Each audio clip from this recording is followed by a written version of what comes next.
गुरु परंपरा योग संस्थान में आपका स्वागत है। स्पेशल बैच में आपका स्वागत है।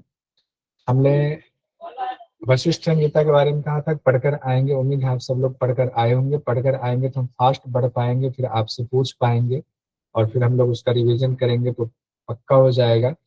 तो हम लोगों ने नारियों के बारे में देख लिया, प्राणों के बारे में देख लिया, तभी तो नारियों की शुद्धि होगी।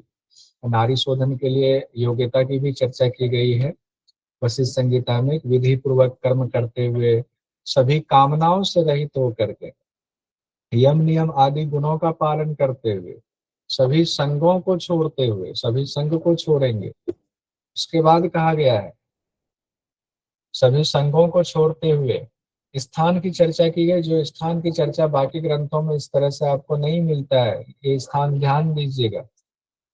फल मूल जल आदि से युक्त तपोवन में रहेंगे। कौन से तपोवन में? जिसमें फल है, मूल है, जल है, सब कुछ है, रमणीय और पवित्र है।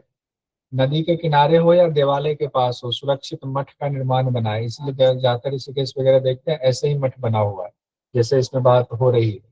हालांकि फल मूल वगैरह अब वहां पर नहीं मिल पाता है, क्योंकि अब मॉडर्नाइजेशन हो गया हुआ है तो बाहर से ही आता है, लेकिन पहले जमाने में मिलता था।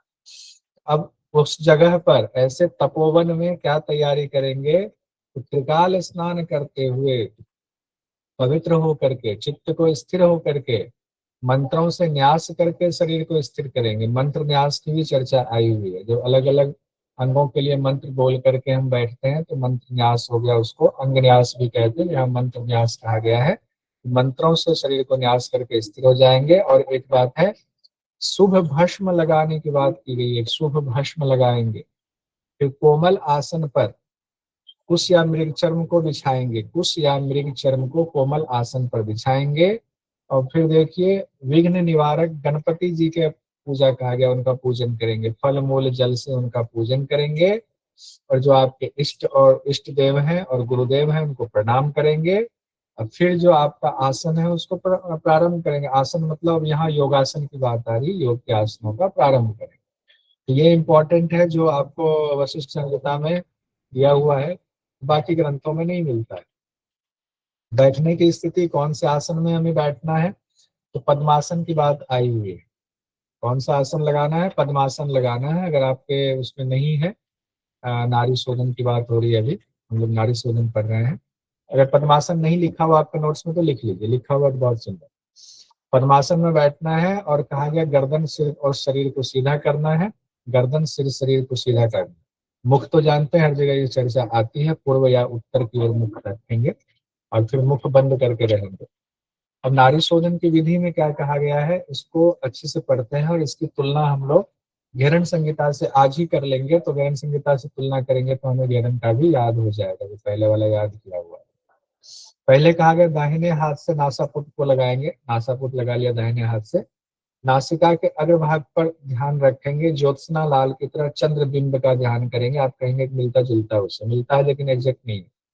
चंद्र बिंब की कल्पना करेंगे।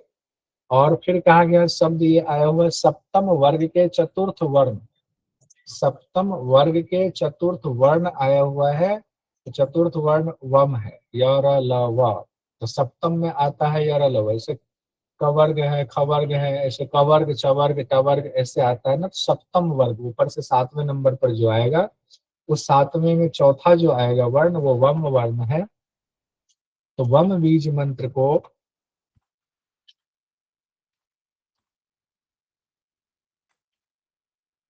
वम बीज मंत्र को दोनों नेत्रों के मध्य मानसिक तौर पर एकाग्र करके, यानी दोनों नेत्रों के मध्य एकदम वम बीज मंत्र यहाँ पर है, एकाग्र करके इरा से 12 मात्रा से पूरक करेंगे। अब एक ही बात करने के लिए इतना लंबा बताया, सीधा है कि इरा से पूरक करेंगे। उस दौरान चंद्रबिंब का ध्यान करेंगे नासिका के अग्रभाग पर।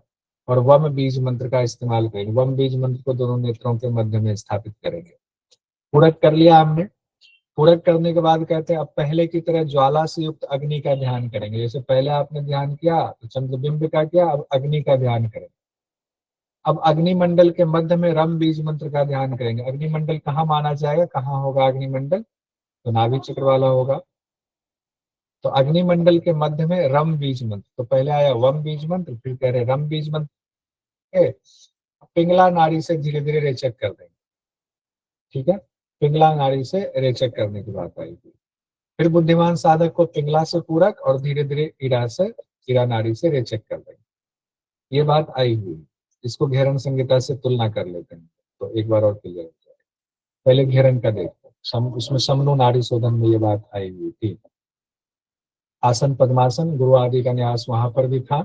यहाँ शरीर का न्यास और गुरु की पूजा, गणपति की पूजा की भी चर्चा है। 16 64 32 मात्रा की वहां बात आई हुई है। और बीज मंत्र वहां है पहले, यम बीज मंत्र है पहले पूरे स्टेप्स में। पूरक रेचक कुंभक तीनों में बीज मंत्र यम है। फिर पूरक रेचक कुंभक रम बीज मंत्र है। और फिर तीसरे स्टेप्स में हम बीज मंत्र पूरक में, वम बीज मंत्र कुंभक में, लम बीज मंत्र रेचक में। याद आ गया। और उस दौरान तीसरे स्टेप्स में कहा गया है पूरक के दौरान नासिका के अग्र भाग पर चंद्र बिंब का ध्यान, ये तो ठीक है। और उसके बाद कुंभक में कहा गया नाभि मंडल में अमृत का ध्यान कहा गया था। और फिर तीसरा जो बीज मंत्र है लम में कहा गया था, वहां पर लम बीज मंत्र में मूलाधार चक्र पर ध्यान। ये किसका हम लोग मतलब देखा, ये देखा हम लोगों ने घेरन संहिता का। फिर हम देख रहे हैं वशिष्ठ संहिता का। अब भी वशिष्ठ संहिता भी पढ़ा। पद्मासन में बैठेंगे हम लोग, लेफ्ट से यानी इड़ा से हम लोग जो है पूरक कर रहे हैं। चंद्रबिंब का नासिका पर ध्यान है, यहीं पर चंद्रबिंब का ध्यान तीसरे वाले की तरह मिलता है। और बीज मंत्र यहाँ पर है वम। बीज मंत्र क्या है, वम बीज मंत्र है। यहाँ वम बीज मंत्र देखिए कुंभक के लिए कहा गया, यहाँ वम बीज मंत्र पूरक के लिए कहा जा रहा है। वम बीज मंत्र। और फिर 12 मात्रा से यहाँ है, यहाँ मात्रा भी अलग है। यहाँ 16 मात्रा, यहाँ 12 मात्रा, यहाँ 16 मात्रा, ये भी ध्यान रखेंगे। पहले की तरह ज्वाला से युक्त अग्नि का ध्यान करेंगे, ठीक है। रम बीज मंत्र है, अग्नि में रम बीज मंत्र का ध्यान है। पिंगला नाड़ी से धीरे धीरे रेचक कर। अब इसमें एक और चीज अंतर यह है कि यहाँ पर कुंभक की बात नहीं आई है, मात्रा भी अलग है, बीज मंत्र भी थोड़ा अलग है। कुंभक की भी चर्चा अभी नहीं आई हुई है, तो ये हमें ध्यान रखना पड़ेगा। तो ये कंपैरिजन जरूरी था। बाकी कंपैरिजन और कर लेंगे, और हमने यहाँ पर रखा हुआ है। ये कंपैरिजन हमने रखा हुआ है। हाँ, नारी शोधन का कंपैरिजन, हट घेरन संहिता, हट प्रदीपिका, वशिष्ठ संहिता, हट रत्नावली, ये चारों का हमने बना लिया था। जैसे जैसे बढ़ते जाएंगे इसमें ऐड होता जाएगा, उसके बाद में नहीं। वशिष्ठ संहिता में 3 बार ही है, 4 बार नहीं है, ध्यान रखिएगा। यहाँ से कंफ्यूजन वाली स्थिति, सुबह दोपहर शाम 36 बार, 36 बार कहा गया है। सुबह दोपहर शाम 36 बार करेंगे। और एक जो चीज कही गई है वो है 3 4 साल तक या फिर 3 4 महीने तक प्रयत्न पूर्वक अभ्यास करना चाहिए। बहुत लंबा गैप है दोनों, दोनों 3 4 साल तक या फिर 3 4 महीने तक प्रयत्न पूर्वक अभ्यास। ये एक कंफ्यूजिंग वाली स्थिति होती है, लेकिन ठीक है, इसको ऐसे याद रखें। ये तो नोट कीजिए स्पेशल डायरी में, सुबह दोपहर शाम कहा गया और 36 बार कहा गया। ये दोनों ही चीजें इंपॉर्टेंट है, 36 बार सुबह दोपहर शाम।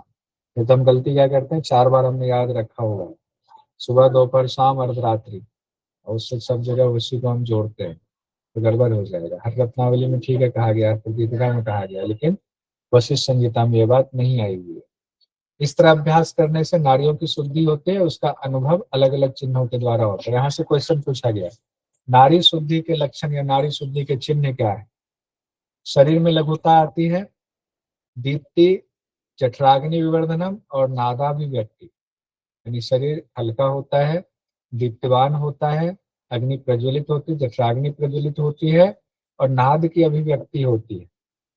ये 4 ही चीजें दी गई है, ये क्वेश्चन में आता है, ध्यान कीजिए, ये स्पेशल नोट में लिखिए। जब तक ये लक्षण ना दिखे तब तक लगातार अभ्यास करते रहना। द्वितीय अध्याय यहाँ हमारा संपन्न हो गया, द्वितीय अध्याय संपन्न। अब तृतीय अध्याय में कौन कौन सी चीजें आएंगी, अब इसमें प्राणायाम प्रत्याहार आएगा।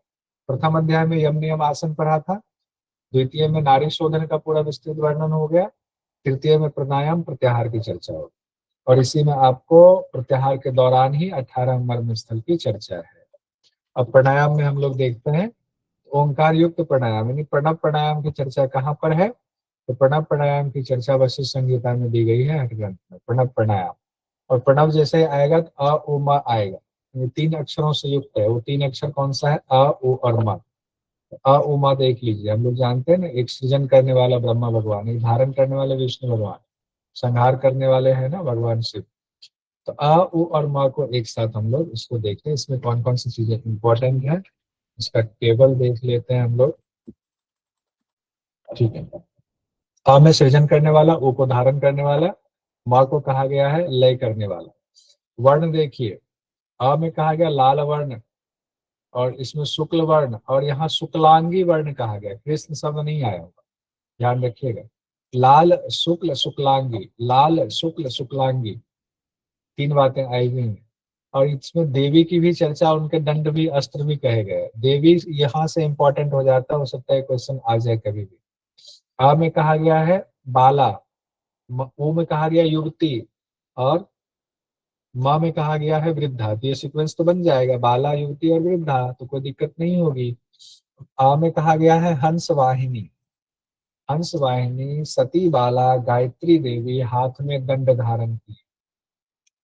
गरुड़ वाहिनी युवती चक्रधारिणी, चक्रधारिणी यहाँ से ऐसे उसे ऐसे भी जोड़ सकते, धारण करने वाले भगवान विष्णु होते हैं ना, तो चक्र तो उनके हाथ में होता है, चलो युवती चक्रधारिणी यहाँ पर आ जाए, ठीक है। लेकिन गरुड़ वाहिनी भी है, चक्रधारिणी भी है। फिर त्रिलोचना, त्रिलोचना कैसे याद रखेंगे, तो तीन नयन होते हैं ना भगवान शिव के, तो उपसंहार तो उन्हीं का होता है लय करने वाले, तो माँ में उन्हीं को जोड़ देंगे, त्रिलोचना हो गया, ये भी सेटिंग हो गया। फिर त्रिलोचना शूल हस्ता भी कहा गया, हाथ में शूल भी है उनके, त्रिलोचना के।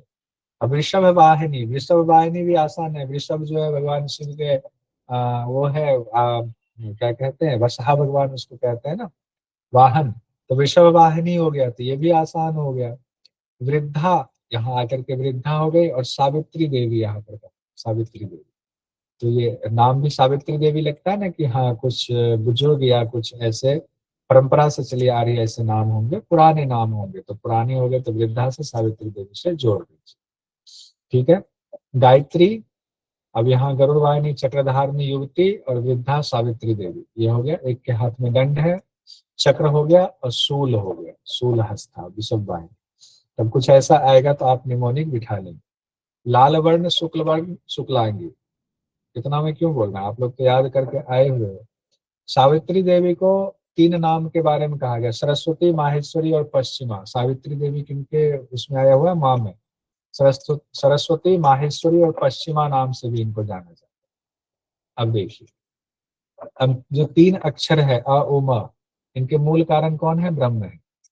तो यहाँ वशिष्ठ जी कहते हैं अपने पुत्र शक्ति जी से कि ब्रह्म ही तीनों के मूल कारण, वहीं से निकले हैं।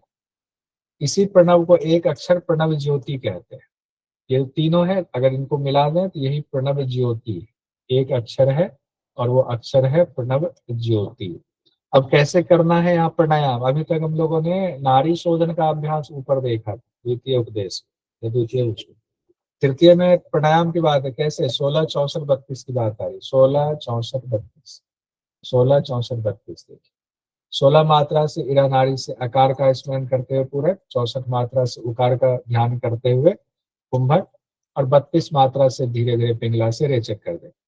एक चीज और भी है जो हम लोग ध्यान नहीं देते, उसको ध्यान देने की जरूरत।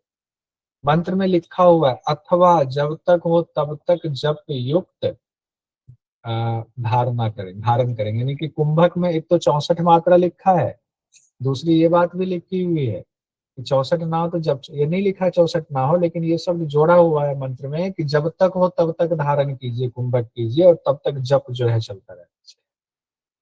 ये बात एक अलग से कही गई है, ये ध्यान 16 64 कुंभक में ही ये बात कही गई। इसी तरह फिर क्या करेंगे, इरा पिंगला, इरा से लिया पूरा कुंभक किया, पिंगला से छोड़ दिया, फिर पिंगला से 16 मात्रा से लेंगे आकार स्वरूप का ध्यान, 64 मात्रा से प्राण को धारण करेंगे, तो उस दौरान उकार मूर्ति का ध्यान होगा, जो मूर्ति की वहां चर्चा की गई है।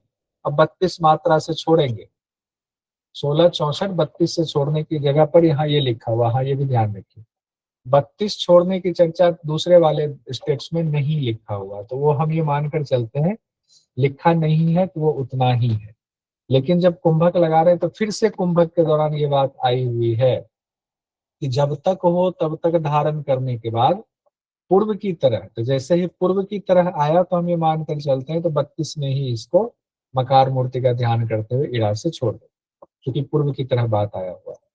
और ये बात दोनों कुंभक में जब तक हो सके तब तक धारण करें, साथ साथ 64 मात्रा भी है। और एक बात और इम्पोर्टेंट है, 16 प्राणायाम का अभ्यास करेंगे प्रतिदिन। कितने प्राणायाम का अभ्यास है वशिष्ठ संहिता में, 16 प्राणायाम का, इसको नोट कीजिए स्पेशल डायरी। बाकी इसे समझने के लिए ये नोट कीजिए 16 प्राणायाम। एक ऊपर हम लोगों ने देखा था नाड़ी शोधन में 3 बार और संख्या 36, यही था ना? क्लियर है? त्रिकाल सर। हाँ। अब यहाँ देखिए कुंभक के दौरान 64 मात्रा का निर्देश तो है, लेकिन साथ ही साथ जब तक हो सके तब तक यानी यथासंभव कुंभक का भी निर्देश है। प्राणायाम के दौरान ये बात आएगी। अब फल में क्या कहा गया? प्राणायाम के फल देखिए, बहुत इंपॉर्टेंट। प्राणायाम की इतनी सुंदर व्याख्या की गई वशिष्ठ संहिता में और कहीं नहीं की गई। प्राणायाम अभी पूरा कंप्लीट नहीं हुआ है, अभी तो पूरक रेचक कुंभक है, तो ये तो सहित प्राणायाम हो रहा है। फिर केवल कुंभक जाएंगे, केवल कुंभक में फिर क्या करना है? पूरा कड़ी एक दूसरे से जोड़ा हुआ है, जो किसी ग्रंथ में ऐसा नहीं जोड़ा है। फल पहले देख लेते हैं, जितना अभ्यास किया उसका फल। 1 महीने में भ्रूण हत्या के पाप से मुक्ति, प्राणायाम से पवित्र होने पर परम गति की प्राप्ति, दूसरी बात। नरक से भी मुक्ति मिल जाती, तीसरी बात। संसार समुद्र में जो हम लोग उलझे हुए डूबे हुए हैं, तो प्राणायाम उनको तारक के बराबर, उनको तारने वाला है। ये भी हो गया। अब देखिए पूरक कुंभक रेचक से क्या होता है, इसकी थोड़ी सी व्याख्या कर दी गई है। और बीच में बाहर की वायु से पेट को भरना पूरक है, तो पेट भरने की बात आई हुई है। कुंभक, कुंभ यानी कि घड़े के समान पेट में भरे वायु को रोकना कुंभक है, और रेचक कहा गया पेट के वायु को बाहर निकालना रेचक है। तो ये एक समझाने के लिए बात आई हुई। फिर प्राणायाम कहा गया है कि 3 अवस्था इसमें आती, कनिष्ठ, मध्यम और उत्तम अवस्था। ऐसे एक बार एग्जाम में पूछ लिया गया। वशिष्ठ संहिता में प्राणायाम कितने प्रकार बताए गए? कितने प्रकार बताए गए हैं? 3 प्रकार सर। आप 3 प्रकार बताए गए। ये क्वेश्चन आया हुआ था, एक बार पूछा था प्राणायाम कितने प्रकार के बताए गए वशिष्ठ संहिता में। तो प्राणायाम चैप्टर में ये बात नहीं है कि 3 प्राणायाम है, लेकिन ये प्रथम जो उपदेश आपका था जिसमें कि अष्टांग योग का निरूपण हो रहा है, वहीं पर कहा गया है ये लाइन, प्राणायामस्त्रिधा। प्राणायामस्त्रिधा यानी प्राणायाम 3 प्रकार के, और हम लोगों ने उसमें लिखा भी था टेबल बनाकर, प्राणायाम 3 प्रकार के वहीं पर था। एग्जाम में ये बात क्वेश्चन पूछा गया है। कनिष्ठ, मध्यम, उत्तम हम लोग ये जानते हैं, पसीना, कंपन और शरीर ऊपर उठने लगता है। अब यहाँ पर सीधे देखिए, अब सीधे केवल कुंभक की चर्चा आ रही है। अभ्यास करते करते जो अभ्यास अभी आपने देखा 16, 64, 32 वाला, अ ओ मा वाला, उस अभ्यास को करते करते जब देह के अंदर प्राण लय होता है, आसन बांधकर बैठने पर देह के उठने जैसा अनुभव होता है कि शरीर ऊपर उठ रहा है, श्वास प्रश्वास दोनों शांत हो जाता है, वो भी लय हो जाता है। फिर साधक केवल कुंभक के योग्य हो जाता है, केवल कुंभक के समर्थ हो जाता है। फिर कैसे केवल कुंभक करना, तब गुरु बताएंगे विधि।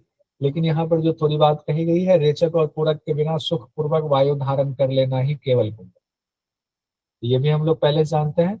और तो अब सहित कुंभक क्या है, तो उसकी व्याख्या की गई है, रेचक पूरक के साथ जो प्राणायाम किया जाता है सहित कुंभक होता है। अब यहाँ पर वशिष्ठ मुनि कहते हैं दोनों का नित्य अभ्यास करना है।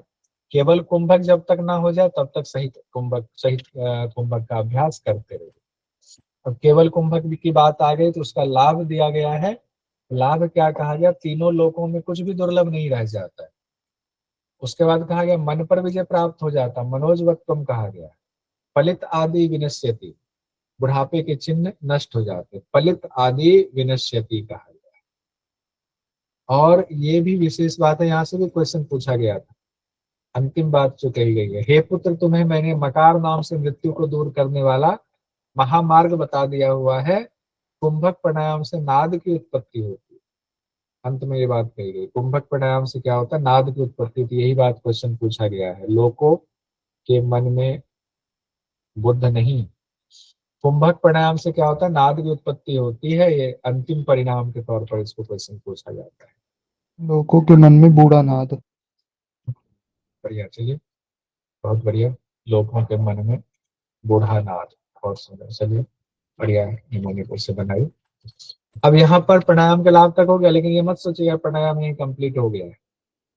अभी तो केवल कुंभक की शुरुआती अवस्था बताई गई है, अभी तो आगे और प्राणायाम में आएगा। लेकिन उससे पहले बीच में प्राण को, जब केवल कुंभक वाली स्थिति आपकी आ रही है, उसको प्राण को वश में करना पहले बताएंगे।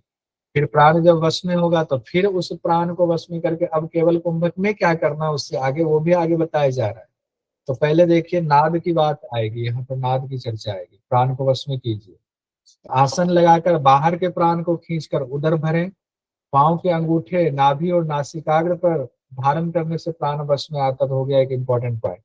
कहाँ कहाँ पर प्राण धारण करेंगे तो वश में आएगा? पाँव का अंगूठा, नाभि और नासिकाग्र। पाँव का अंगूठा हो गया, बीच में नाभि हो गया, यहाँ नासिकाग्र हो गया। चलिए 3 बातें हो गई, याद रहेगा, अंगूठा, नाभि, नासिकाग्र, सीक्वेंस में। फिर कहा गया है नाद सुनना है।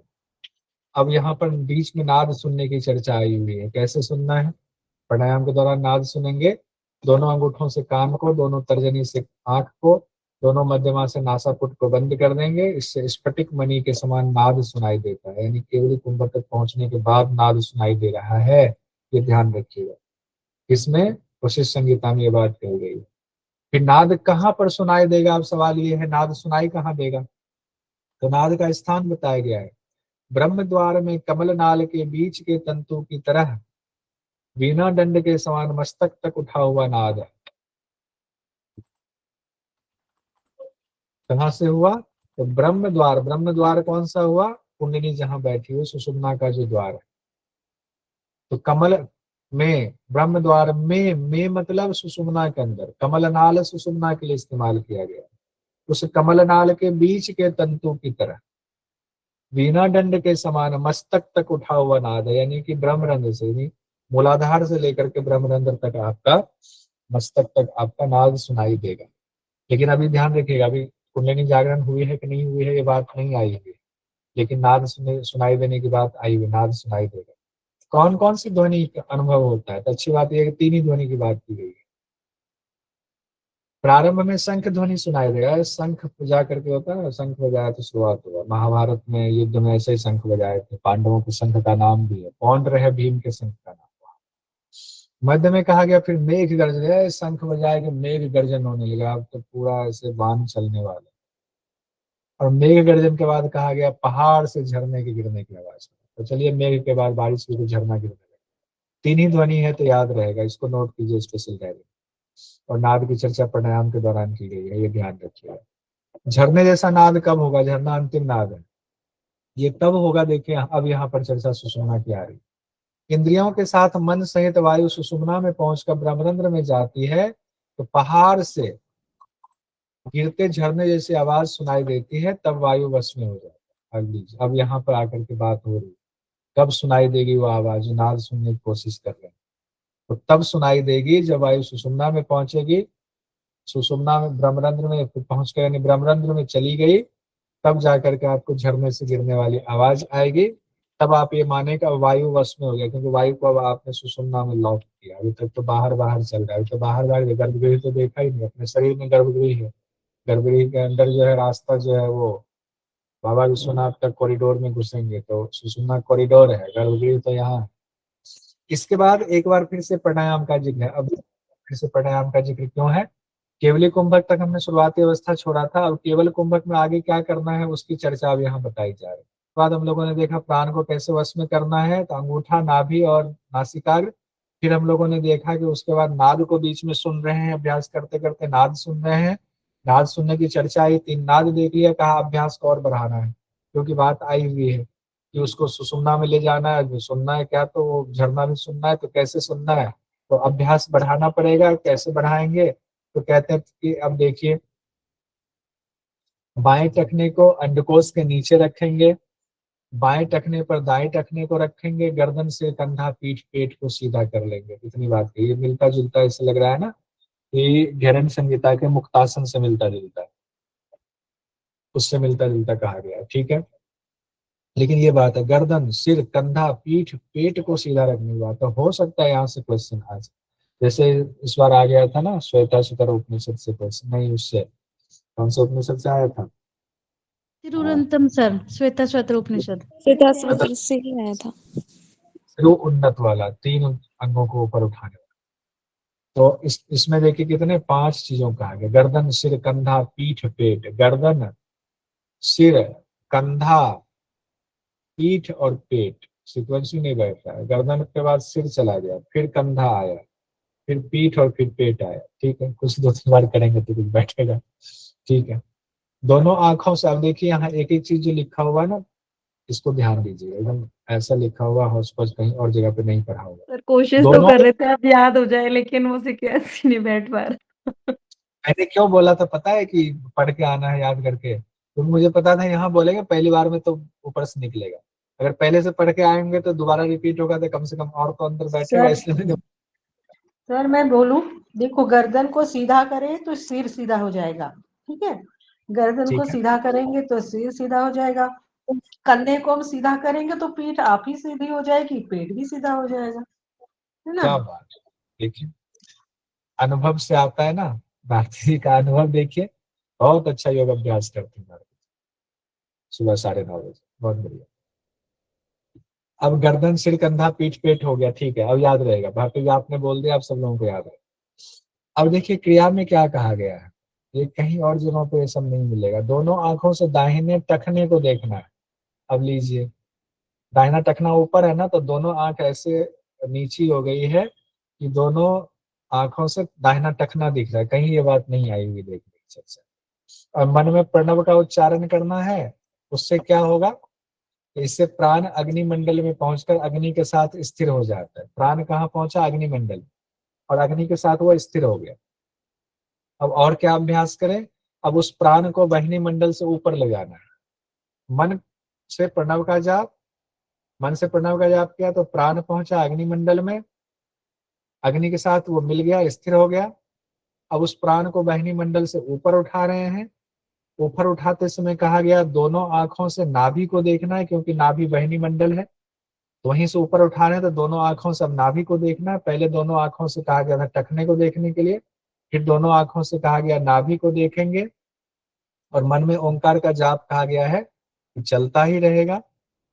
और इस नाभि कंद से के नीचे जगत प्राण का स्थान है, नाभि कंद के नीचे जगत प्राण का स्थान है। अब मनोलय होने तक अभ्यास करेंगे। अब प्राण को कहा गया कि वाहिनी मंडल से ऊपर भी ले जाना है, और साथ साथ कह रहे हैं कि नीचे जगत प्राण का स्थान भी है। जब तक मन का लय ना हो जाए उस प्राण में, मन को भी उसी प्राण में लय करना है, तब तक अभ्यास करते हैं। अब जब मन का भी लय हो गया, तब क्या करेंगे, प्राण मन अग्नि सब लय हो गया, एक में हो गया। अब देखिए क्या होगा, अब ये वायु जो प्राण है जिसमें मन का भी लय हो गया, कुंडलिनी की ओर जाती है। अब वो एकदम मजबूती से कुंडलिनी की ओर बढ़ गई। अग्नि अग्नि भी प्रज्वलित हो गई, क्योंकि सब मिल गया हुआ वहीं पर, ध्यान भी आपका, चित्त भी वहीं, अग्नि प्रज्वलित हो रही, वायु भी वहीं पहले लय हो चुका है, अग्नि प्रज्वलित है। अग्नि से तप्त होकर के वो नाग जाग जाती। कहने का तरीका अलग है, बात वही है जो हम लोग पढ़ते हैं किसमें, मूल बंध में पढ़ते हैं। नाग जाग जाती है। अब नाग चलायमान हो गई, जाग गई तो सुषुम्ना के अंदर जाएगी, तो सुषुम्ना के अंदर ब्रह्मरंध्र में ओंकार का ध्यान करिए और वायु को ऊपर चढ़ाना चाहिए। सुषुम्ना तो जाग गई, अब आपका रास्ता खाली है, राजपथ खाली है। अब आपका बाबा विश्वनाथ का कॉरिडोर खुल गया है, अब उसमें वायु को चढ़ाना है। अब एकाग्रता से उस वायु को मस्तक में चढ़ाना, उस वायु कहाँ तक चढ़ाना, मस्तक में चढ़ाना। उस ज्योतिर्मय प्राण को, वो जो प्राण है जो ज्योतिर्मयी है, उसको मस्तक के आकाश में स्थिर करना चाहिए। अभ्यास क्या होगा हमारा, लक्ष्य क्या है, मस्तक के आकाश में उसको स्थिर करना है, उस गर्भगृह में ले जाना है। उस आकाश में आत्मा सदा प्रकाशमान रहती है। उस आकाश में आत्मा क्या रहती है, सदा प्रकाशमान। कहाँ, जिस आकाश में रहना, वो गर्भगृह जहाँ भगवान बाबा विश्वनाथ है, वहां पर प्रकाशमान रहती है वो आत्मा। उसी तरीके से जैसे इस आकाश में सूर्य प्रकाशमान रहता है, वैसे वहां आत्मा प्रकाशमान रहती है। अब जो वहां स्थिर कर लिया तो बचा ही क्या, अब कुछ नहीं बचा, सब तो जीत लिया आपने। तो प्राणायाम का शुरुआत वहां से किया था 1664-32 से, यहाँ तक आकर के हमने छोड़ा हुआ। तो कितनी सुंदर व्याख्या की गई वशिष्ठ संहिता में, और किसी ग्रंथ में ऐसी व्याख्या, किसी ग्रंथ इन द सेंस के 8 जो हट ग्रंथ पढ़ रहे हैं तो उसमें तो नहीं। अब मान लीजिएगा आपकी ऐसी स्थिति, अब शरीर की जरूरत ही क्या है, अब तो हो गया मुक्ति, छोड़ो शरीर, सारे जो पाप को भी कभी हुआ होगा वो सब भी भोग लिया शरीर ने, अब छोड़ने की इच्छा है। तो शरीर छोड़ने की इच्छा हो तो हे पुत्र शक्ति, वशिष्ठ जी कहते हैं, ईश्वर रूप ओंकार का ध्यान करते हुए ब्रह्मरंध्र को वायु से वेध करके, ब्रह्मरंध्र को वायु से वेध करके उसके अंतर्गत जो महाप्राण है, उस महाप्राण में प्राण को छोड़ दो, यानी ब्रह्म में अब अपने प्राण को छोड़ दो, उस ब्रह्म में लय हो जाना चाहिए, यानी उस परमानंद स्वरूप में अपनी आत्मा को बुद्धि पूर्वक लीन कर देना चाहिए। ऐसा करने से फिर पुनर्जन्म नहीं है, ऐसा करने से पुनर्जन्म नहीं। ये कंप्लीट हो गया प्राणायाम पूरा हमारा। और प्राणायाम में जो इम्पोर्टेंट पॉइंट्स था, जो देव जी ने एक निमोनिक भी बताया, वो भी देख लिया। तो ये सब चीजें हमें नोट करके रखना, नहीं तो दिक्कत हो जाएगी। प्राणायाम का अंतिम हम लोगों ने फल भी देखा था, नाद नाद वाला क्वेश्चन पूछा भी गया था, कभी भी फिर से पूछा जा सकता है। प्रत्याहार बताया गया, 4 प्रकार का प्रत्याहार है। प्रत्याहार में क्या गया, पहला प्रत्याहार विषयों में स्वाभाविक रूप से जाने वाले इंद्रियों को बलपूर्वक लौटाना, ये तो सब लोग जानते हैं। दूसरा कहा गया जो कुछ भी दिखाई देता है सबको आत्मा के वश में करना, आत्मा के समान ही देखना, महात्माओं ने इसे प्रत्याहार कहा गया। ये भी गहन संहिता से मिलता जुलता है। तीसरा कहा गया शरीरधारियों के लिए जो नित्य विहित कर्म है, हमारे लिए आपके लिए नित्य विहित कर्म है ना, कि सुबह उठना है, ब्रश करना है, पेट साफ करना है और नाश्ता करना, जो भी जितने कर्म है वो सारे कर्म जो है विहित कर्म, वो तो विहित कर्म है ही, नित्य विहित कर्म। उस विहित कर्म का बिना बाह्य साधन के मानसिक तौर पर आत्मा में अनुष्ठान करना योग का उत्तम साधन है, वो प्रत्याहार। यानी जो मान लीजिए आप सुबह संध्या पूजा कर रहे हैं, संध्या में भी कर रहे हैं, सुबह पूजा कर रहे हैं भगवान की, उसके लिए सामग्री जुटाते हैं। अब कहा गया है कि यहाँ बिना बाह्य साधन के मानसिक तौर पर वो उन अनुष्ठानों को करना है, आत्मा में करना है उन अनुष्ठानों को, तो योग का उत्तम साधन है, ये भी प्रत्याहार है। फिर प्रत्याहार में बहुत इंपॉर्टेंट यहाँ पर आता है, 18 मर्म स्थान में वायु को स्थिर कीजिए, फिर उचित रीति से एक स्थान से वायु को दूसरे स्थान में खींचना चाहिए, ये भी प्रत्याहार का है। ये और भी जगह पर है, एक उपनिषद में है। किस उपनिषद में है? ये एक उपनिषद को ब्राह्मण उपनिषद ब्राह्मण उपनिषद में, ठीक है। तो 18 मर्म स्थान की चर्चा है। 18 मर्म स्थान हमने कहा था याद करके आना है, उम्मीद है सभी लोगों को याद होगा, याद है ना? किनको किनको याद है, एड्रेस कीजिए। देव जी, अनिका जी, नेहा जी, स्वाति जी, डालमनी जी, सुंदर जी, सुरभि जी, आरजू जी, कविता जी, इन लोगों को याद है, बाकी लोग नहीं देख पाए, ठीक है। अब इसमें जनरली क्या होता है, ध्यान दीजिएगा, जब हम 18 मर्म स्थान संस्कृत के हिसाब से 18 मर्म स्थान जब हम पढ़ते हैं और उसका हिंदी में समझने की कोशिश करते हैं तो कंफ्यूजन की स्थिति होती है। हमने इंग्लिश में भी लिखा हुआ, फिर उसके बावजूद भी बहस की गुंजाइश ना बचे तो वशिष्ठ मुनि ने खुद से ही उसका समाधान कर दिया हुआ है। क्या समाधान किया है उन्होंने? नाम देने के बाद उन्होंने उसका माप दे दिया हुआ, नाम दिया, उसका माप दिया हुआ है, इतने अंगुल इतना ऊपर, इतना ये वाला है, इतने अंगुल इतना ऊपर। जब जैसे नाप पे आप जाते हो तो आपको लगता है नहीं नहीं नहीं फिर तो ठीक है। तो 18 जो मर्म स्थान है उसको देखते हैं क्या क्या है, सभी लोगों को याद है, बहुत अच्छा। पाँव का अंगूठा, गुल्फ, दोनों गुल्फ, एंकल, जंघाव्यो, जंघा का मध्य, काफ वाली है, जंघा मध्यों का यहाँ अर्थ है काफ, ध्यान रखिए, जंघा मध्य मतलब काफ। और चित्त्योर मूलो कहा गया, घुटने के नीचे, पिंडी का मध्य भाग कहा गया, घुटने के नीचे का भाग कहा गया, घुटने के ठीक नीचे वाला। फिर जानू कहा गया, तो ये हो गया घुटना। फिर कहा गया मध्य च उरु द्वयस्य, उरु के मध्य यानी जंघा के ऊपर वाला भाग। अब यहाँ पर कहेंगे उरु के मध्य जंघा के ऊपर कैसे हुआ, अब कहा गया थाई वाला हो गया। पायु मूलम कहा गया, गुदा मूल हो गया, एनस रूट। मध्य देह कहा गया है, देह मध्य, गुदा से ऊपर नाभि से नीचे वाला, ये देह मध्य स्थान, between the anus and genetic organ. फिर मेढ्रकम, तो लिंग हो गया आपका जेनेटिक ऑर्गन, नाभि हो गया नेवल, हृदय हो गया कंठ, हृदय ही हुआ हार्ट वाला, कंठकूप हो गया नेक वाला, तालु मूल हो गया, अंदर चले गए। फिर नासिका मूल हो गया, फिर हो गया दोनों आंखों के मध्य में हो गया, फिर कहा गया भ्रू मध्य, भ्रुवो मध्य हो गया, फिर ललाट कहा गया है, और फिर मूर्धा कहा गया है। तो इतना अगर आपने याद कर लिया तो बहुत बड़ी बात, तस्वीर में भी है यार। पाद अंगुष्ठ, गुल्फ, जंघा मध्य, फिर कहा गया है घुटने के नीचे का भाग यानी चितौर मूले, फिर जानू कहा गया, फिर उरु मध्य कहा गया है, फिर पायु मूल कहा गया, फिर देह मध्य कहा गया, फिर मेढ, नाभि, हृदय, कंठ मूल, तालु मूल, और उसके बाद फिर कंठ मूल तालु मूल के बाद आता है नासिका मूल, चक्षु मध्य, फिर आया हुआ भ्रू मध्य, फिर ललाट, और फिर मूर्धा की बात आई हुई है। अब इसमें आप कहेंगे कैसे इसको आपने किया, तो इसमें लिखा हुआ है पाद अंगुष्ठ तो पांव का अंगूठा हो ही गया। गुल्फों में कहा गया तलवे से टखने का माप 4.5 अंगुल है, पढ़ लिया होगा आप लोगों ने, ये लिखा हुआ है, इसीलिए उसको माप के चले कि दोनों गुल्फ तलवे से टखने तक का माप 4.5 अंगुल का। फिर कहा गया टखने से 10 अंगुल ऊपर जंघा मध्य माने, अब टखना से 10 अंगुल ऊपर ले लीजिए, 10 अंगुल कहाँ आएगा, तो ये जो जंघा मध्य है तो ये काफ में आएगा, काफ मसल्स में आएगा, इसीलिए जंघा। अब जंघा मध्य अगर मान लिया आप थाइस पे आएंगे तो नहीं होगा, 10 अंगुल ऊपर कहा गया है। फिर चितौर मूले कहा गया है, जंघा मध्य से 11 अंगुल ऊपर चिति मध्य है, तो घुटने के नीचे तक पहुंचता है वो माप। फिर जानू कहा गया तो घुटना होगा, चिति मूल से 2.5 अंगुल ऊपर कहा गया, चिति मूल से ठीक 2.5 अंगुल ऊपर ही तो घुटना होता है आपका। फिर कहा गया जानू से, यानी उस जानू से उरु मध्य 9 अंगुल ऊपर है, तो जानू से उरु मध्य ठीक आएंगे तो 9 अंगुल ऊपर होगा, तो जंघा पे आ जाए। फिर कहा गया है पायु मूल, तो गुदा मूल, इसमें तो कोई संशय नहीं। फिर यहाँ लेकिन कहा गया है उरु मध्य से गुदामूल 9 अंगुल ऊपर है, एक से दूसरे का माप बताते हुए जा रहे। फिर कहा गया गुदामूल से 2.5 अंगुल ऊपर देह मध्य, तो नाभि तो नहीं हुआ ये देह मध्य, 2.5 अंगुल ऊपर कहा गया है। फिर मेढ्र कहा गया है, उससे भी देह मध्य से 2.5 अंगुल ऊपर जो है आपका लिंग स्थान हो गया। फिर नाभि कहा गया, लिंग स्थान से 10.5 अंगुल ऊपर आपका नाभि हो गया। नाभि से 14 अंगुल ऊपर हृदय मध्य हो गया। नाभि से हृदय की कितनी लंबाई हो गई, 14 अंगुल। क्या पता ऐसे ना क्वेश्चन पूछ दे, इतना तो नहीं पूछना चाहिए थी, लेकिन पूछ दे तो हम कुछ कर भी नहीं सकते, आप भी नहीं कर सकते। नाभि से 14 अंगुल ऊपर हृदय मध्य है।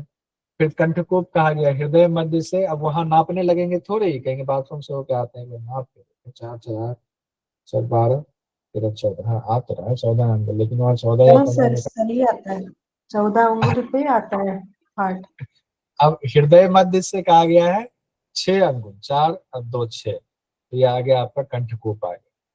ठीक है, अब तालु मूल से कहा गया है, तालु मूल के बारे में, कंठकोप से जिह्वा मूल 4 अंगुल कहा गया, वही तालु मूल जिह्वा मूल। फिर कहा गया जिह्वा मूल से नासा मूल 4 अंगुल। नासा मूल से नेत्र रंध्र आधा अंगुल कहा गया, नासा मूल से नेत्र रंध्र आधा अंगुल ही कहा गया, अब आधे अंगुल पे आ जाएगा, थोड़ा सा ऊपर आएगा। फिर कहा गया नेत्र मध्य से भूमध्य आधा अंगुल। अब यहाँ जो अगर यहाँ माने तो यहाँ से आधा अंगुल, यहाँ नेत्र मध्य आधा अंगुल ऊपर आ गया तो भूमध्य आ गया, बताइए कितना क्लोज किया हुआ है ऐसे। फिर कहा गया भूमध्य से 3 अंगुल ऊपर तो ललाट आ गया, और ललाट से व्योम भी जो है मूर्धा वाला स्थान, वो 3 अंगुल और आ जाएंगे, तो ये मूर्धा। अब मूर्धा का पता चल गया। देखिए यहाँ अगर मान लीजिए कि आपका भूमध्य है तो उससे 3 अंगुल हो गया और फिर 3 अंगुल हो गया, तो ये हो गया मूर्धा स्थान। अब लीजिए मूर्धा स्थान यहाँ अंदर है उसके, मूर्धा स्थान, इस तरह से कहा गया है, बहुत सुंदर व्याख्या की गई।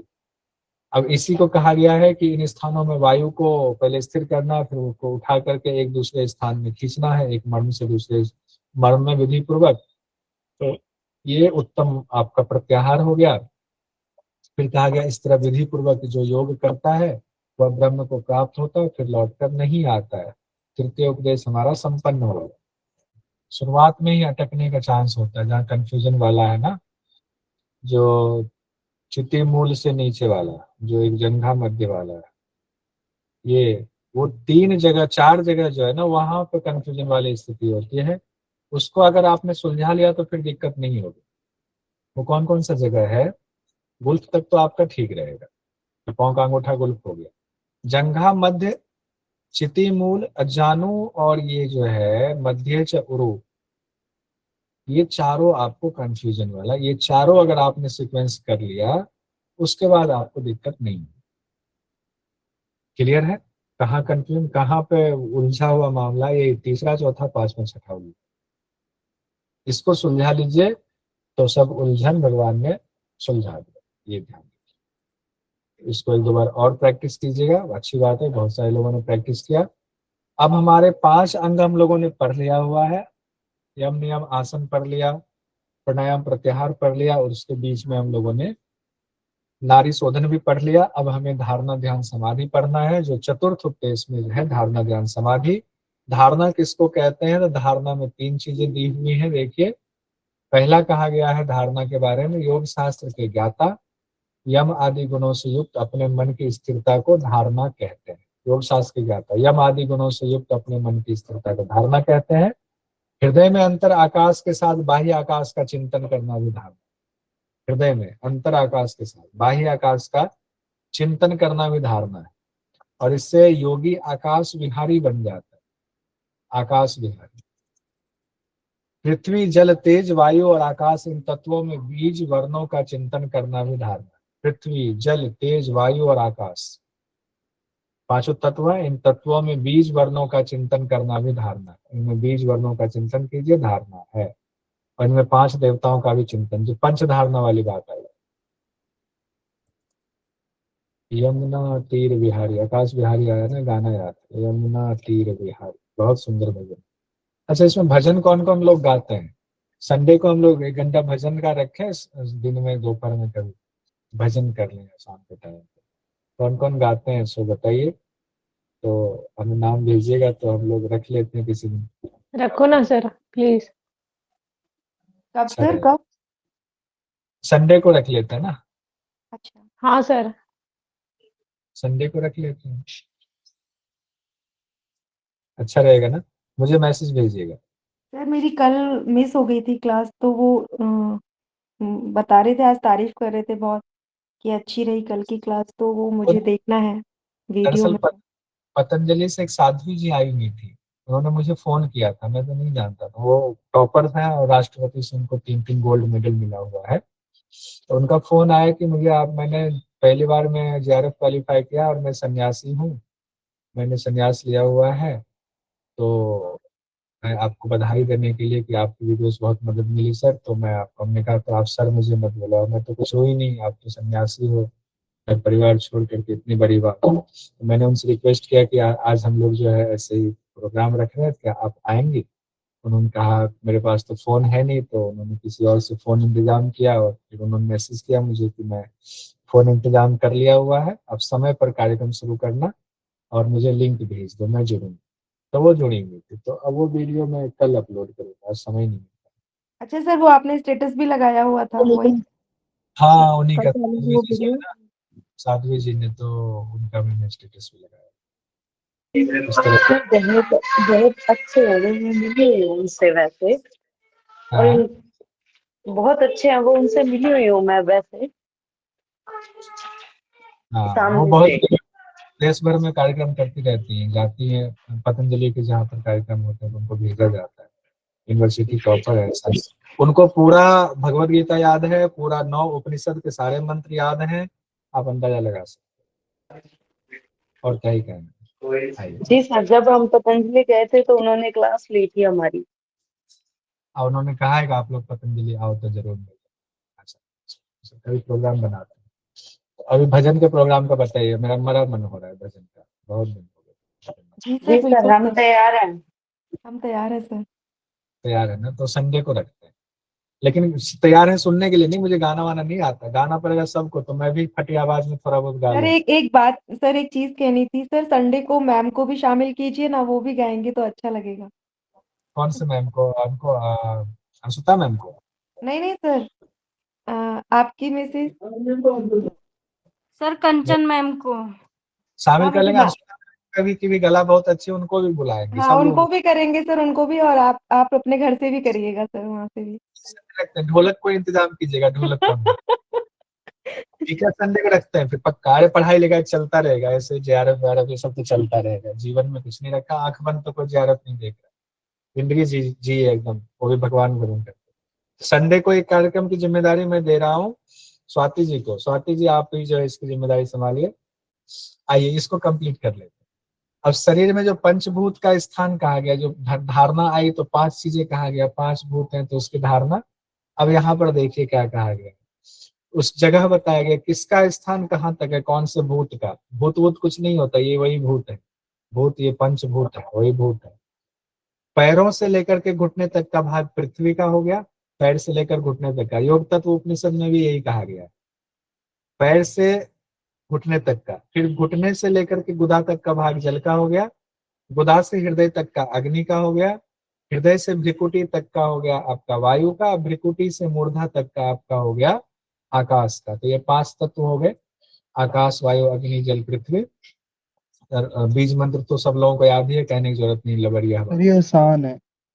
ब्रह्मा विष्णु रुद्र। अब यहाँ पर देखिए महद तत्व कहा गया, ब्रह्मा विष्णु रुद्र ईश्वर सदाशिव की जगह पर यहाँ कहा गया महद तत्व और अव्यक्त जगदीश्वर। आसान है, ठीक है, तो आसान वाला। और इसके 5 घटी तक करना है, इसके लाभ बताया गया है। पृथ्वी तत्व पर विजय, जल में कहा गया सभी रोगों का नाश, अग्नि से नहीं जलते हैं, वायु समान आकाशचर, जीवन मुक्त कहा गया 5वें में आकाश में जाकर के जीवन मुक्त, 1 साल में मल मूत्र अल्प हो जाता है। फिर कहा गया 5वीं धारणा सभी दुखों को दूर करने वाली है। ये सब पढ़ के आए होंगे तो क्लियर हो गया। योग तत्व उपनिषद में एज इट इज वही है, एक और जगहों पर है। ये कहाँ पर है? त्रिशिखु ब्राह्मण उपनिषद। त्रिशिखी वहाँ- उपनिषद में है सर। इसमें योग अलग है, तत्व में भी था। ठीक है। तो सर इसको हम उसमें लोगों ने कट्टी कंपेयर प्रदेश है शायद, त्रिशिखी में कट्टी प्रदेश है। प्रदेश भी है, देखिए ना ये इसके त्रिशिखी योग तत्व वाला ये है। जी। तो योग तत्व तो एज इट इज हो गया आपका वशिष्ठ संहिता का, त्रिशिखी का अलग, उसको अभी रहने देते हैं और हौच पौच ना हो, ठीक है। तो बाद में हम लोग कंपेयर। अब हम लोग देखते हैं यहाँ पर ध्यान के लिए आते हैं। धारणा देख लिया, अब ध्यान के लिए बात आती है। 2 ही ध्यान है वैसे, सगुण ध्यान निर्गुण ध्यान। सगुण ध्यान 5 प्रकार के हो गए, निर्गुण ध्यान 1 है। तो कुल हो गए वैसे तो ध्यान 6 हो गए, लेकिन 6 ध्यान 2 पार्ट में है, सगुण और निर्गुण। ध्यान के लिए निर्देश दिया गया, मर्म स्थानों, नाड़ियों, 10 प्राणों के स्थान और कार्यों को अलग अलग तरह से जब आप पूरी तरह जान लेते हैं, उसके बाद ध्यान का अभ्यास करना चाहिए। यानी कि जब ऊपर का पहला सब कुछ जान गए तब आगे बढ़ेंगे। ये नहीं कि पहले एक ही दिन में अभ्यास किया, प्राणायाम भी कर लिया, नाड़ी शोधन भी कर लिया और ध्यान भी लगा दिया तो लगे थोड़ी। वो सब कहने के लिए हम लोग करा देते हैं, लेकिन वो उचित नहीं है। कहने कोई ध्यान किसी का नहीं करा सकता है, ध्यान तो अपने आप लग जाता है। ध्यान लगने में मतलब रुक गए वही पर, वर्तमान में तो ध्यान निज स्वरूप का तत्व रूप में मन से चिंतन करना ध्यान। निज स्वरूप का तत्व रूप में मन से चिंतन करना ध्यान होता है। ध्यान के 2 प्रकार हैं, सगुण और निर्गुण ध्यान। सगुण ध्यान 5 प्रकार के बताए गए हैं, निर्गुण ध्यान 1। तो पहले चर्चा निर्गुण ध्यान की है वशिष्ठ संहिता में। निर्गुण में कहा गया जब ब्रह्म के स्वरूप का निरूपण किया गया, ब्रह्म कैसे, निर्गुण ध्यान किनका करना है, ब्रह्म का करना है। तो ब्रह्म को जानेंगे तो निर्गुण ध्यान होगा ना। तो पहले ब्रह्म की विशेषता बताई जा रही है। इंपॉर्टेंट यह है कि यहाँ से ब्रह्म के बारे में भी सवाल पूछा जा सकता है। एक तत्व ब्रह्म है, ज्योतिर्मय ब्रह्म है, शुद्ध व्योम समान सर्वगामी है, हर जगह मौजूद है तो सर्वगामी कहा गया। दृढ़ है, अत्यंत निर्मल है, नित्य है,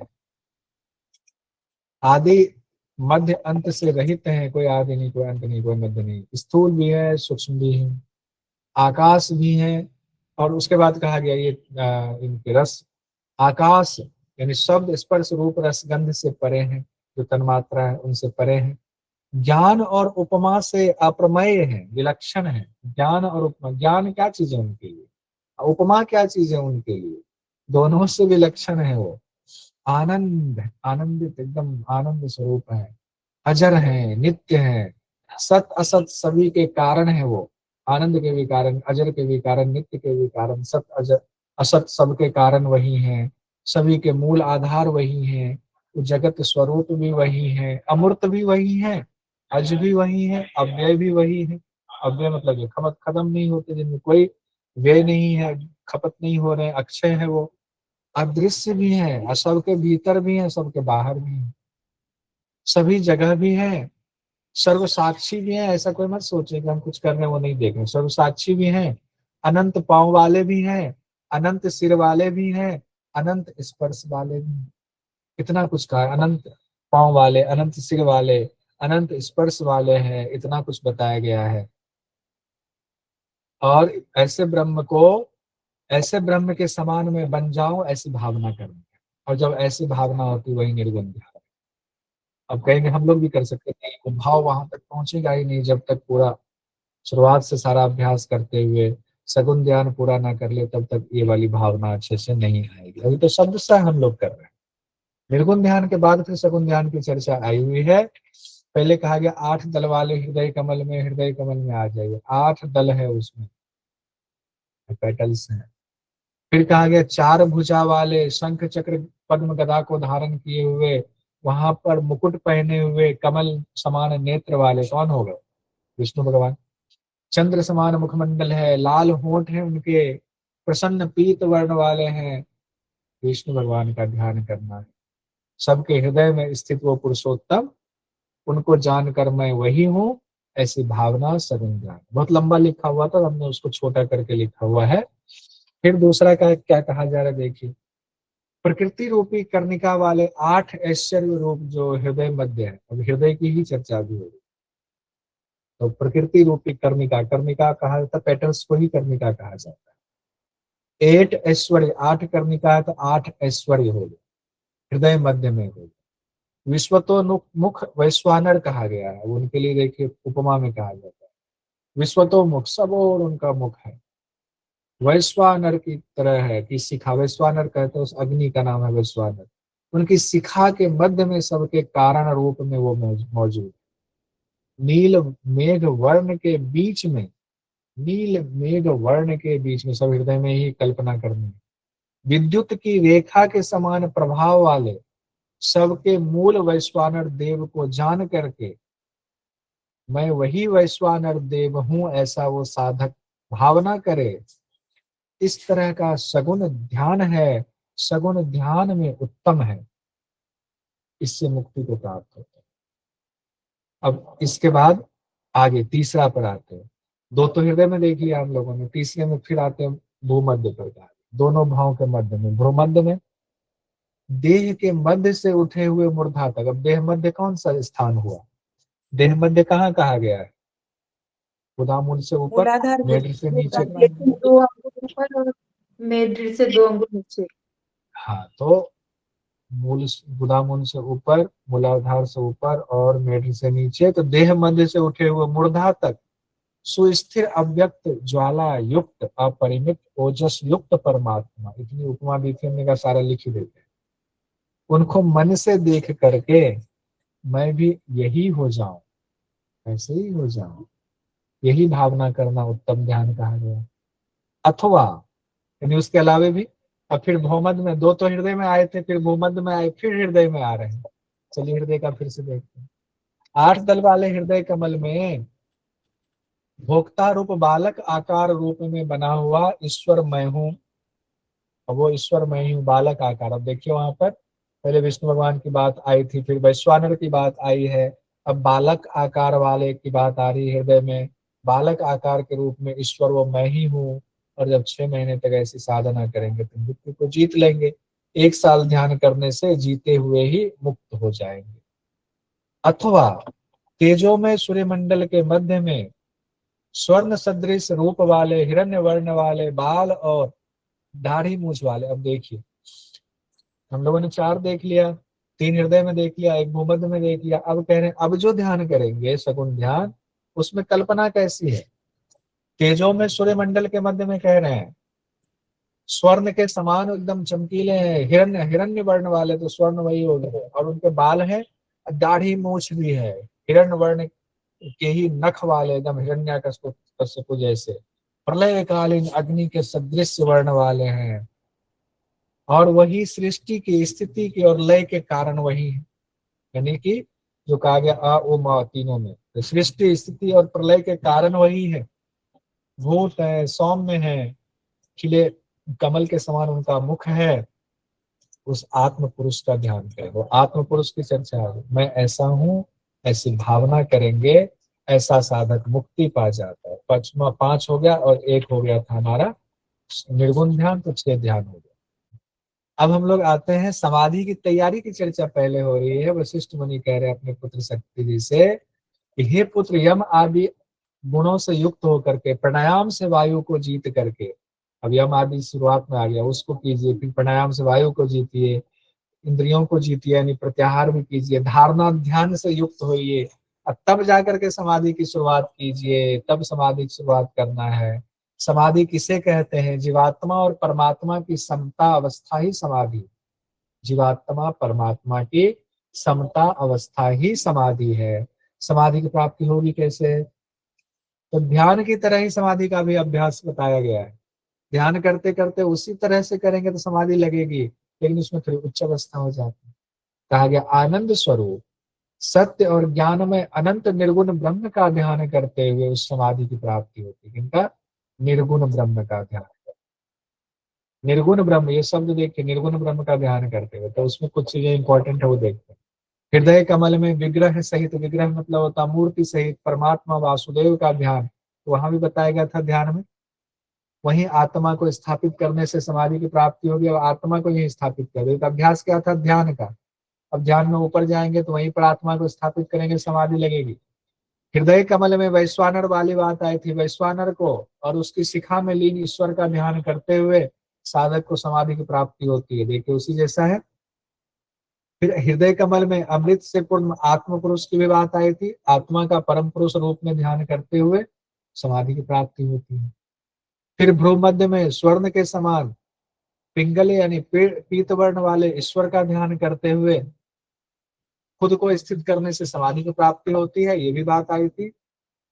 आदित्य मंडल में, अब अग्निमंडल था ना, आदित्य मंडल में हिरण्यमय देव जिसमें मूछे वाली बात आई हुई, हिरण्यमय देव हरि का आत्मा में ध्यान करने से समाधि की प्राप्ति होती है। समाधि पढ़ना थोड़ा सा आसान हो गया। कौन सी 5 चीजें फिर से देख लीजिए। हृदय कमल में विग्रह सहित परमात्मा वासुदेव का ध्यान, हृदय कमल में वैश्वानर को और उसकी शिखा में लीन ईश्वर का ध्यान, हृदय कमल में अमृत से पूर्ण आत्मा का परम पुरुष रूप में ध्यान, भ्रूमध्य में स्वर्ण के समान पिंगल ईश्वर का ध्यान, आदित्य मंडल में हिरण्य देव हरि का ध्यान करते हुए आत्मा को स्थिर करना। अब उसके बाद बात आती है अष्टांगात्मक ज्ञान से क्या लाभ होता है। यहीं पर कंप्लीट करेंगे क्योंकि यहाँ पर अष्टांग योग कंप्लीट हो गया, इसलिए अष्टांगात्मक ज्ञान कहा गया कि अष्टांग योग कंप्लीट करके वो जो ज्ञान प्राप्त हुआ क्या लाभ है। हे पुत्र, तुम्हें यह पवित्र पापनाशक पुण्यकारक गूढ़ अष्टांगात्मक ज्ञान मैंने बता दिया। वशिष्ठ मुनि कह रहे हैं फलों की आसक्ति से रहित साधक के नित्य अभ्यास से मुक्ति उनके हाथ में रखी हुई है, ऐसा समझना चाहिए। तो अपने हाथ की चीज है मुक्ति। सभी पापों से मुक्त होकर सत्य को जानने वाला हो जाता है। वो एक जन्म का पाप एक दिन में नष्ट हो जाता है, सर्वज्ञता को प्राप्त होता है। ऐसे साधक को देखकर देवता भी प्रणाम करते हैं। चतुर्थ अध्याय संपन्न होता है। रिपीट की जरूरत तो नहीं है, पढ़ के आए होंगे। मुक्ति हाथ में, सभी पापों से मुक्त हो गए, सत्य को जानने वाला, एक जन्म का पाप एक दिन में न, बड़े बाप, एक जन्म का पाप एक दिन में नष्ट, सर्वज्ञता को प्राप्त हो गया। ऐसे साधक को देखकर देवता भी प्रणाम कर। देवता तब इंद्र भगवान भेजेंगे अपना रथ, आइए आइए हमारे देश में। अब स्वर्ग जाना है कि मुक्ति पाना है, सो आप देखिए। ठीक है, पंचम और षष्ठ कोशिश करेंगे कल हमारा ये कंप्लीट हो जाए दोनों, तो आनंद आएगा। अब कल पढ़ के क्या आना है, तो इसमें ज्योतिष वाला जो होता है ना थोड़ा उल्टा पुल्टा है, तो उसको पढ़ के आइए।